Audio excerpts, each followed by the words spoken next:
तो आज हम पढ़ने वाले हैं कमिटीज़ के बारे में। ठीक है, तो हम स्टार्ट करेंगे ऑडिट कमेटी से। और ये वीडियो मैं इसलिए बना रही हूँ जिससे कि बहुत ही ज़्यादा क्लैरिटी मिल जाए, क्योंकि बहुत सारी कमिटीज़ हैं हमारे कंपनीज एक्ट में, LODR में। सो दैट एक क्लैरिटी नहीं होती हमारे माइंड में कि हम श्योर नहीं होते कि पक्का 3 ही डायरेक्टर्स थे या पक्का इंडिपेंडेंट डायरेक्टर इतने थे।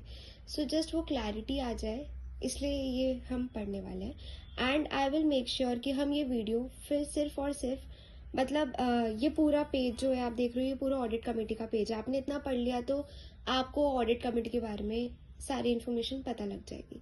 तो लेट्स स्टार्ट। तो सबसे पहले आता है ऑडिट कमेटी। ठीक है, ऑडिट कमेटी जो है वो लिस्टेड कंपनी पे एप्लीकेबल है। पहले हम पढ़ेंगे एप्लीकेबिलिटी, कि वो जो ऑडिट कमेटी है, ऑडिट मतलब चेक करना, कोई भी चीज रिव्यू करना, चेक करना, एग्जामिन करना। ठीक है, तो जो ऑडिट कमेटी है ये किन किन कंपनीज पर एप्लीकेबल है। तो सबसे पहले ये ऑडिट कमेटी एप्लीकेबल है लिस्टेड। ठीक है, लिस्टेड LODR का रेगुलेशन 18 लगता है। जस्ट फॉर नॉलेज मैंने लिख दिया, अगर आप ये याद भी नहीं करोगे तो इट्स ओके। तो LODR पे लिस्टेड कंपनी पे, देन पब्लिक कंपनी जिनका paid up capital, turnover and outstanding loans borrowings 50 CR और मोर से ज्यादा है। तो सबसे पहले ये एप्लीकेबल है लिस्टेड प्लस पब्लिक कंपनी जिसका इनमें से कोई भी लिमिट, कहते हैं paid up capital, turnover, outstanding loan, अगर इन अमाउंट से, ये जो अमाउंट्स गिवन है इनसे एक्सीड कर जाता है तो हम उसको बोलेंगे इट्स मतलब पब्लिक, उसको ऑडिट कमेटी बनानी पड़ेगी कंपनी के अंदर उस कंपनी को। ठीक है, तो एक बार लिमिट देख लेते हैं, 10, 50, 100। टर्नओवर हमेशा आप इसको याद रख सकते हो, टर्नओवर हमेशा ज्यादा होगा तो टर्नओवर 100 होना चाहिए। पेड अप कैपिटल कम भी हो सकता है तो 10, एंड आउटस्टैंडिंग लोन्स 50। तो 10, 50, 100। ठीक है, तो एक बार लास्ट टाइम इसको बोल देते हैं। एप्लीकेबिलिटी पे हमने क्या पढ़ा, लिस्टेड कंपनी पे एप्लीकेबल है और पब्लिक कंपनी जिसका paid up capital, turnover, outstanding loans in prescribe limit से ज्यादा है, 10, 100 एंड 50। ठीक है, देन आता है कॉम्पोजिशन।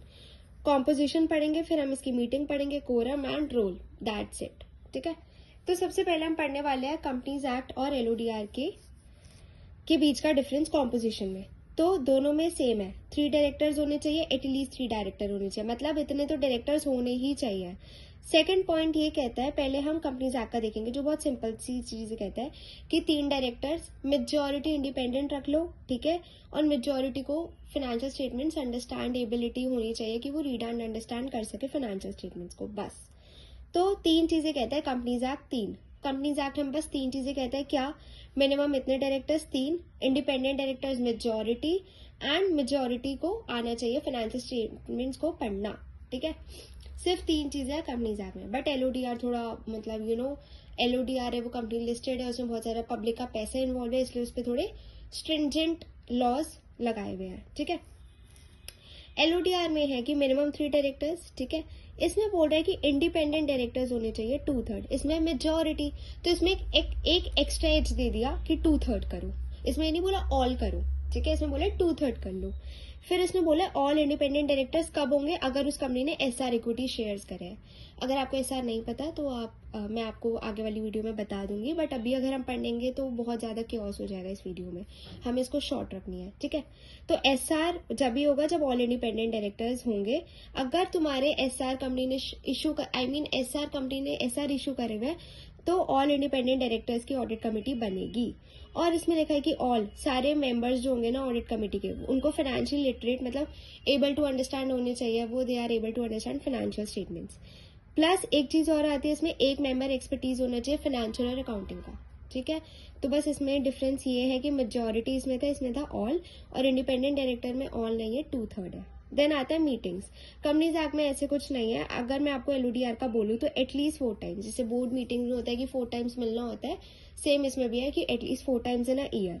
अब इसका कोरम जो है ना, LODR का जो कोरम है वो थोड़ा कंफ्यूजिंग है, उसको हम देखेंगे। नॉर्मल जो हमने आज तक पढ़ा है, 2/3 और 1/3 ऑफ टोटल स्ट्रेंथ। कोरम क्या होगा, 2 और 1/3 of total strength shall be quorum, but plus will with at least 2 independent directors, मतलब 2 इंडिपेंडेंट डायरेक्टर, नॉट 1, इट्स 2। ये याद रखना क्योंकि ये सबसे अलग है, हर जगह आपको 1 मिलेगा कि एक इंडिपेंडेंट डायरेक्टर प्रेजेंट होना चाहिए। सिर्फ ऑडिट कमेटी ही ऐसी चीज है जिसमें 2 इंडिपेंडेंट डायरेक्टर है, 2 इंडिपेंडेंट डायरेक्टर है कोरम में।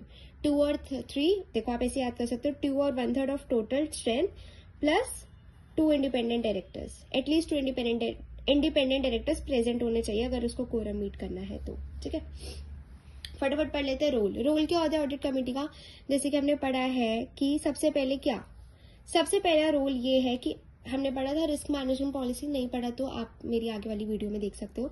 रिस्क मैनेजमेंट पॉलिसी कौन बनाता है? Risk management committee. ठीक है, वो रिकमेंड करती है बोर्ड को, तो जो भी वो रिस्क मैनेजमेंट पॉलिसी होगी वो रिकमेंड जो भी बोर्ड को करी जाएगी तो ऑडिट कमेटी उसको ओवरसी करेगा, देखेगा कि ढंग से हो रहा है या नहीं हो रहा।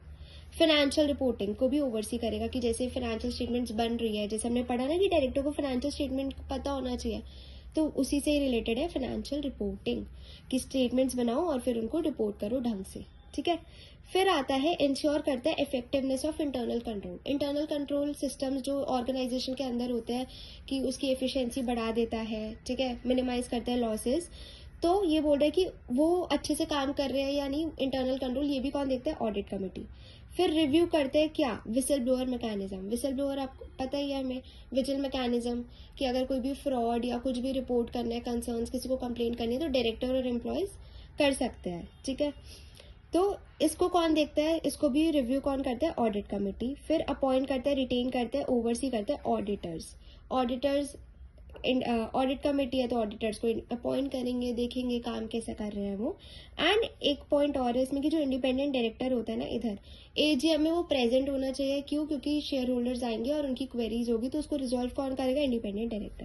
दैट्स इट गाइज, ये पूरा ऑडिट कमेटी के बारे में था and I hope you like it.